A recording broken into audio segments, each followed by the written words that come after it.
Hai everyone, selamat berjumpa kembali bersama saya di channel ini. Pada kesempatan kali ini saya akan membahas terkait dengan kira-kira prediksi harga koin Pi kedepannya seperti apa. Tetap stay tune di channel ini sebab pada kesempatan kali ini saya akan membahas terkait hal tersebut.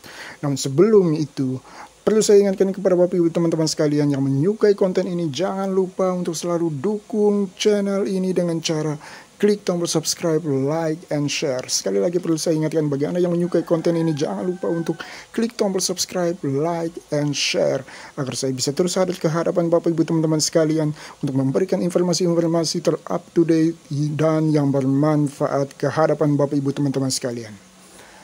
Baik, kita langsung saja masuk kepada pembahasan kita pada kesempatan kali ini terkait dengan kira-kira prediksi harga koin Pi kedepannya seperti apa. Menurut saya, harga mainnet koin Pi awal nanti rendah buat saya secara pribadi tidak apa-apa, tidak menjadi persoalan ketika harga koin Pi saat awal mainnet nanti rendah. Mengapa demikian? Intinya bagi saya saat periode mainnet tertutup, intinya terletak pada utilitas dari koin Pi tersebut. Jika berjalan dengan bagus dalam ekosistem, kalau utilitasnya sudah bagus, maka koin Pi tentunya mempunyai harga yang bagus pula. Sehingga kalau saat dilepas pada periode mainnet terbuka nanti, maka para investor pun sudah tidak ragu lagi untuk berinvestasi di Pi Network. Mengapa demikian? Sebab harganya sudah bagus saat dilepas ke market terbuka. Di saat para investor mulai berbondong-bondong, mulai merasa tertarik untuk berinvestasi membeli koin Pi, maka kelangkaan koin Pi terjadi di sana.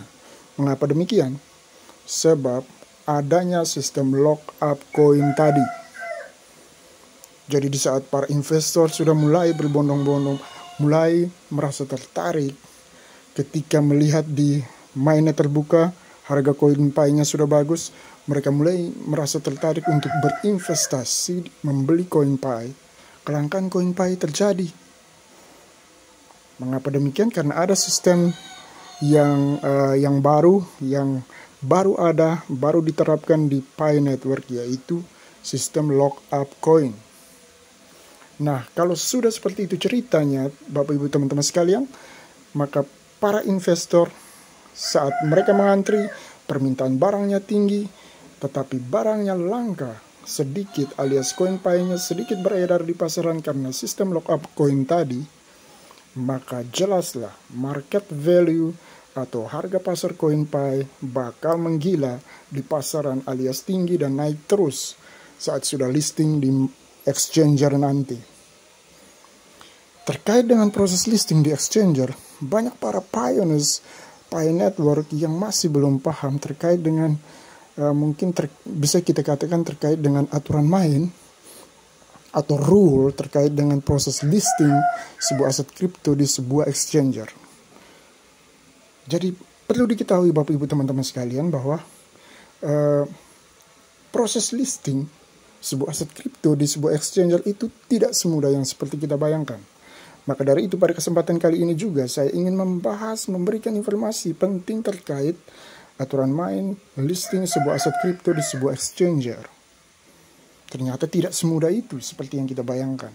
Selama ini sering beredar informasi bahwa koin Pi akan listing di exchanger ini atau akan listing di exchanger itu. Tetapi sebenarnya ada aturan main untuk sebuah aset kripto listing di sebuah exchanger, Bapak Ibu teman-teman sekalian. Selama periode mainnya tertutup, koin Pi tidak terdaftar di exchanger manapun. Jadi selama periode mainnya tertutup, sekali lagi, koin Pi tidak terdaftar di exchanger manapun. Kalaupun iya, maka kita tidak akan tahu ke exchanger mana aset kripto tersebut akan listing sampai kesepakatan periode listingnya jatuh tempo. Jadi kalau pada umumnya sebuah aset kripto ketika akan listing di sebuah exchanger itu, kita tidak akan tahu ke exchanger mana sebuah aset kripto tersebut akan listing sampai dengan kesepakatan periode listingnya itu jatuh tempo. Jadi tidak akan diumumkan ke publik seperti yang beredar di luaran sana tentang ke exchanger mana Pi Network akan listing. Sebab ada aturan mainnya terkait dengan proses listingnya. Aturan mainnya itu seperti apa? Yaitu jeda waktu antara mainnet sampai dengan periode listing, pihak developer atau pihak dev dan exchanger terikat oleh sebuah kesepakatan yang dikenal dengan istilah Non-Disclosure Agreement atau biasa disingkat dengan NDA. Apa itu NDA? NDA adalah kesepakatan untuk tidak berbicara ke publik atau tidak membocorkan atau tidak memberikan informasi ke publik terkait dengan sesuatu produk misalnya. Jadi dalam hubungannya atau dalam kaitannya dengan aset kripto atau dunia kripto, maka NDA adalah kesepakatan untuk tidak berbicara ke publik terkait dengan sebuah aset kripto akan listing di exchanger mana sampai periode waktu tertentu sesuai dengan kesepakatan kedua belah pihak. Dalam hal ini adalah pihak developer atau pihak pengembang atau pihak si pembuat koin atau aset kripto tersebut dengan pihak exchanger. Jadi fungsi NDA sebenarnya adalah untuk melindungi informasi yang bersifat sensitif atau penting dan menjaga hak paten sebuah produk. Jadi jika dalam waktu atau tenggang waktu mainnet sampai dengan listing ternyata didapati informasi bocor ke publik tentang ke exchanger mana sebuah aset kripto tersebut akan listing dan kedapatan yang melakukan hal tersebut atau yang membocorkan atau yang memberikan informasi ke publik itu adalah salah satu pihak, entah itu developer atau exchanger, maka otomatis agreement cancelled atau kesepakatannya batal. Jadi misalnya periode mainnet sampai dengan listing itu misalnya kita taruh batas waktunya 3 bulanan. Misalnya dari Desember sampai Maret. Desembernya mainnet, Maretnya listing. Nah, dalam periode waktu dari Desember sampai Maret, jika dalam proses perjalanan 3 bulan ini kedapatan baik itu pihak developer ataupun pihak exchanger ternyata salah satu dari mereka ini memberikan informasi ke publik terlebih dahulu sebelum jatuh tempo waktu listingnya, seperti sesuai dengan kesepakatan yang sudah dibuat, maka otomatis kesepakatannya itu batal. Jadi misalnya dalam periode Desember perjalanannya sampai dengan Maret, ternyata sebelum sampai dengan bulan Maret, sebelum bulan Maret, ternyata kedapatan informasi itu bocor di publik terkait dengan informasi tentang aset kripto ini akan listing di exchanger ini. Ternyata yang melakukan itu adalah salah satu dari pihak baik itu developer ataupun exchanger, maka otomatis kesepakatannya batal. Jadi saya harap Bapak Ibu teman-teman bisa paham sampai di sini. Jadi misalkan kita kasih contoh Desember sampai Maret, ternyata di bulan Januarinya sudah bocor informasi ke publik bahwa aset kripto ini akan listing di exchanger ini.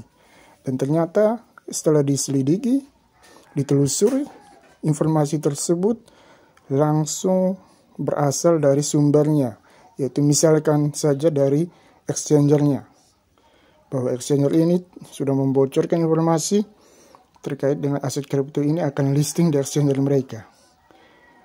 Jika pihak developernya mengetahui itu, maka otomatis kesepakatan yang sudah dibuat batal.